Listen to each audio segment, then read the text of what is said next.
The piercing sound of the bank notification cut through the silence of Michael's apartment.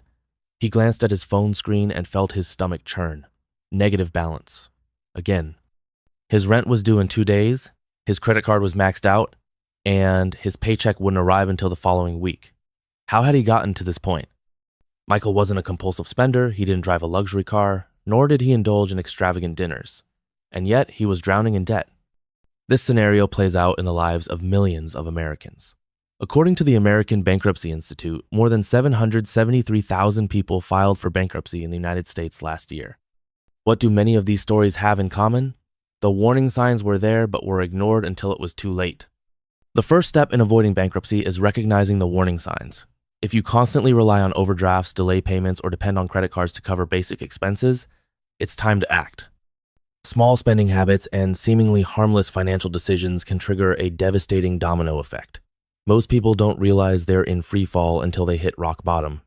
Michael started analyzing his finances more closely and noticed troubling patterns. He had a decent income but spent impulsively. Subscriptions to services he rarely used, dining out, impulsive online shopping, small expenses that, when combined, drained his budget without him realizing it. Each month, he covered these extra costs with his credit card, pushing the problem further down the road. It was a vicious cycle that only deepened his debt. The solution began with an honest diagnosis.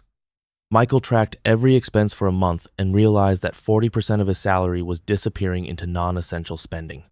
He adopted the 50 divided by 30 divided by 20 rule, a simple budgeting strategy. 50% of income for necessities, housing, food, essential bills, 30% for wants, entertainment, shopping, subscriptions, and 20% for savings and debt repayment. It was a shock to discover that he had been spending more than 60% on entertainment and unnecessary expenses, while his savings were non-existent. The lesson here is clear. Identifying the signs that your finances are spiraling out of control is the first step in avoiding bankruptcy. If you see yourself in this situation, start today. Track your expenses, identify patterns, and implement gradual changes. Small adjustments now can prevent a financial crisis in the future. After all, no one wants to wake up one day and realize they've lost everything because they ignored the warning signs. Michael's problem was not an isolated case. When looking at the statistics, the situation became even more concerning. According to a study by the Federal Reserve, 40% of Americans would not be able to cover a $400 emergency without resorting to credit or loans. But how do people reach this level of financial vulnerability? The answer lies in the leading causes of personal bankruptcy in the United States. Financial experts point out that there are 3 major factors leading to bankruptcy: credit card debt, unexpected medical expenses, and lack of financial planning. The story of Lisa, a high school teacher, perfectly illustrates this trap. Lisa had always paid her bills on time, but an unexpected health issue turned her life upside down. Without an adequate emergency fund, she had to rely on her credit card to cover medical tests and medications. When her medical bill reached $15,000, the interest began to spiral out of control. In just 1 year, her debt had nearly doubled. Lisa tried to make minimum payments, but the interest consumed any progress she made. Like many Americans, she realized too late that she had no contingency plan. According to the American Journal of Public Health, about 66.5% of bankruptcies in the U.S. are linked to medical issues. The most alarming part? Many of these people had health insurance but were blindsided by high co-payments, steep deductibles, or treatments not covered by their plans. Another major factor is irresponsible credit use. The easy access to credit cards and financing creates an illusion of purchasing power that does not actually exist. According to the Federal Reserve, Americans' total credit card debt exceeds $1 trillion. What starts as small installment purchases quickly snowballs into overwhelming debt. The average interest rate exceeds 20% per year, making it nearly impossible for those who can only afford minimum payments to escape the cycle. But there is a way out. Lisa began regaining control of her finances by applying the snowball strategy, a simple method to eliminate debt. She organized all her debts from the smallest to the largest and prioritized paying off the smallest one while making minimum payments on the others. Each cleared debt gave her a psychological boost to keep going. Had she prepared earlier, she could have avoided this crisis altogether. The biggest takeaway from this chapter?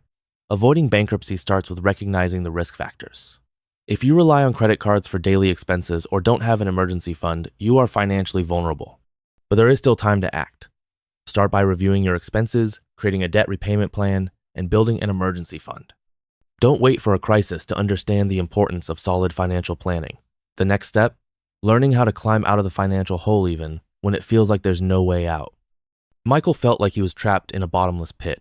Every attempt to get out of debt seemed to push him even further down. The bills piled up, the interest kept growing, and the psychological pressure was devastating. But then, he started studying stories of people who had faced even worse financial challenges and managed to turn things around. He realized that no matter how big the problem was, there was always a way out, and it started with a plan. David's story illustrates this perfectly. A tech entrepreneur, he had lived years of luxury financed by loans and credit cards. Fine dining, expensive trips, and high-end possessions were part of his routine. When his startup failed due to a planning mistake, he was left with over $100,000 in debt. With no stable income, he lost his apartment, sold his car, and had to move back in with his parents at the age of 38. The shame was overwhelming. The feeling of failure consumed him. But instead of giving up, he decided to face the situation strategically. David followed 3 fundamental steps for his financial recovery. First, he listed all his debts, including interest rates and due dates, to fully understand the severity of his situation.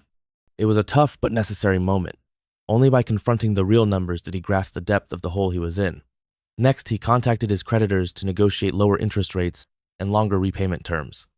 Many banks and companies prefer to receive a reduced payment rather than nothing at all. The negotiations required persistence, but they worked some debts had their interest rates lowered, while others were restructured under more manageable conditions. Finally, he focused on increasing his income. He took on side jobs, eliminated all unnecessary expenses, and dedicated every extra cent to paying off his debts. This method can be replicated by anyone. Those drowning in debt must start with the basics. Stop accumulating new debt. This means cutting up credit cards, avoiding unnecessary financing, and most importantly, reassessing spending habits. Then, create a strict budget, prioritizing essential needs and debt payments. Using financial management apps can help visualize expenses better and avoid impulsive spending traps. Small changes make a big difference, such as cooking at home instead of ordering delivery, swapping expensive subscriptions for more affordable options, and seeking free entertainment alternatives. Another effective strategy is increasing income. Millions of Americans have gotten out of debt by finding alternative sources of money. Freelance work, selling products online, temporary service, anything that generates additional cash flow makes a difference. In David's case, he started offering remote consulting in the tech field and, within 2 years, had paid off over 70% of his debt. Additionally, he invested part of his extra income to secure a more stable future. Today, not only is he financially stable, but he also helps others avoid making the same mistakes. Financial recovery doesn't happen overnight, but it is possible. The key is discipline and consistency. Many people believe that only those with high salaries can quickly get out of debt, but the truth is that the secret lies in smart financial management. Even a modest salary can be enough when combined with healthy financial habits. For those who feel like they are sinking, the first step is to stop digging. Making changes now, no matter how small, can prevent a bigger crisis in the future. Michael realized that getting out of financial trouble was only half the battle. The other half, perhaps even more challenging, was ensuring that he never fell back into the same trap. To achieve this, he needed to develop a stronger financial mindset and consistent habits that would protect him in the long run. The mistake many people make after overcoming debt is relaxing once they achieve stability, slipping back into old patterns, and falling into the same traps again. He didn't want to become another statistic. The first thing Michael did was commit to continuous financial education. He started reading books on personal finance, following experts in the field, and watching videos on investments and budgeting. He realized that most people fall into debt simply due to a lack of knowledge. The education system rarely teaches essential financial skills, leaving millions unprepared to manage their money. The second step was establishing a solid and realistic budget. He adopted the 50 divided by 30 divided by 20 method, where 50% of his income went to basic necessities, rent, food, essential bills, 30% to leisure and personal desires, and 20% to savings and investments. This approach helped Michael better control his spending, ensuring he always had a financial safety net. But he knew that a budget alone wasn't enough. So he implemented a strict expense tracking system. Financial apps like Mint, YNAB, and EveryDollar helped him visualize exactly where his money was going. Small, unnecessary expenses such as daily coffee purchases or rarely used subscriptions were cut. He didn't have to eliminate fun from his life entirely, but he learned to be more strategic about how he spent his money. Another significant step was building a strong emergency fund. According to a Federal Reserve study, 40% of Americans wouldn't be able to cover an unexpected $400 expense. To avoid this risk, Michael started saving the equivalent of 6 months' worth of fixed expenses. This way, any unexpected event such as a health issue or job loss wouldn't leave him financially vulnerable. Finally, he started investing. Keeping money in the bank wasn't enough. He needed to make his money work for him. He studied index funds, retirement plans, and low-risk investments, ensuring that his financial stability continued to grow in the long term. Over time, his relationship with money changed completely. The real key to avoiding financial problems in the future isn't just getting out of debt, it's developing the habits and mindset that guarantee continuous growth. After reorganizing his finances, Michael realized an essential truth. Cutting expenses and maintaining a budget was crucial, but true financial freedom would only come when he increased his income. To secure a stable future, he needed multiple streams of income, making himself less dependent on a single paycheck. Michael's first strategy was exploring extra income sources. He started by identifying skills he could monetize. For years, he had enjoyed video editing as a hobby, something he had never considered as a source of income. However, he soon discovered that there was a huge market for freelancers in this field. By creating a profile on platforms like Fiverr and Upwork, he began attracting clients. And within a few months, he was earning a significant amount. Another way he diversified his income was through investments. Michael studied various options, from index funds to low-risk investments like government bonds and certificates of deposit. What he learned was that the secret wasn't just in investing, but in starting early and staying consistent. Even small amounts invested regularly multiplied over time, thanks to compound interest. He also started contributing regularly to his retirement account, ensuring long-term security. Beyond side jobs and investments, he also looked into passive income sources. Creating a blog with ads and partnerships was one of the ideas he implemented. He also considered selling online courses based on his skills, realizing that the more income streams he built, the less financially vulnerable he would be. The job market was also evolving. According to studies from the Pew Research Center, the rise of remote work and the freelance economy had allowed millions of people to diversify their income without relying on traditional 9 to -5 jobs. Michael took advantage of this trend, balancing his full-time job with side activities, which gave him greater financial security. In the end, the strategy to build wealth wasn't just about saving money, but about creating new income opportunities. The more sources of income he established, the more peace of mind he had about his future. Now, he wasn't just avoiding bankruptcy, he was building a solid financial foundation. Michael had managed to turn his financial situation around, but he knew that the true victory would come from maintaining long-term stability. Many people who get out of debt eventually fall back into the same habits that led them to financial crisis in the first place. He didn't want to be another case of financial relapse, so he committed to following a solid plan to ensure his economic security in the future.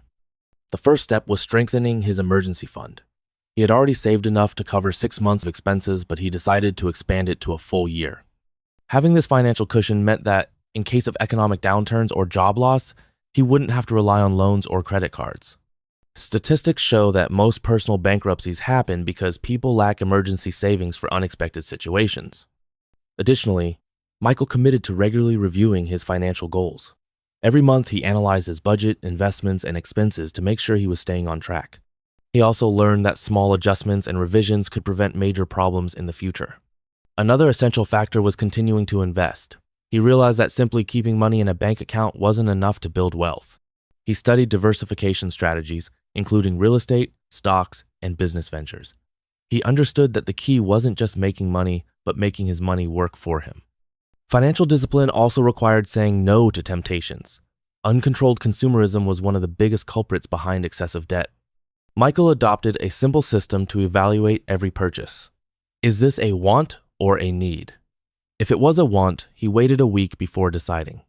More often than not, after that reflection period, he realized he didn't really need the item, avoiding impulsive spending. Finally, he made a commitment to continuous financial education. He was always learning, reading books, watching lectures, and joining financial discussion groups. He understood that the key to success was never stopping his evolution. Staying financially secure isn't just about making money. It's about developing sustainable and intelligent habits throughout life. Now, Michael wasn't just avoiding bankruptcy, was on his way to financial independence. The final question is, what can you do today to secure your financial future? The first step starts now.